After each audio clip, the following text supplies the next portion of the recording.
Hello everyone, on this video let's see how we can set up the ramp int function block, which is available through the U2 library. Let's go back into our user PRD and call a new empty box.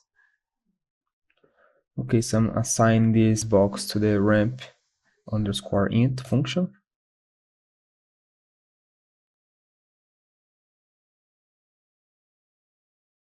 Okay, so basically what this function block is gonna do, it will limit the ascendance and descendance of a certain signal based on a time you select here. So it will generate a ramp signal on my output. Okay, so let's create a variable called ramp int.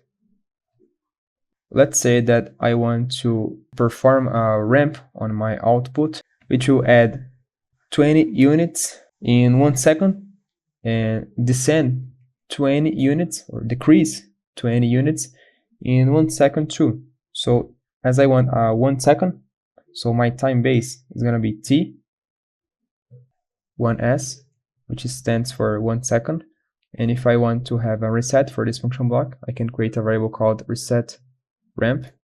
Okay, I don't want to assign any other variables on my output, so I'm deleting the interrogation marks.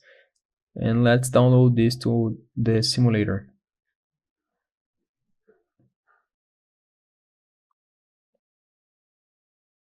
So here my ramp int is 0 and my output is also 0.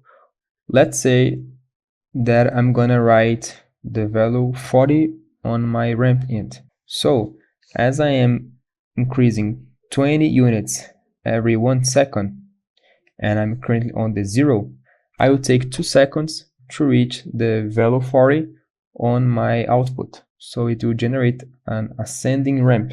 Let's do this. I'm going to write 40 here and write into my ramp int variable. You see the value was increasing and now it reached 40. So it took like 2 seconds to read my input. And let's say I can go back to 0. I'm 40 and I'm going to write 0. So I will descend 20 units every 1 second. So it'll take 2 seconds to go back from 40 to 0. If I measure that time, I would see that I took 2 seconds to go from 40 to 0. That's the principal working of this function.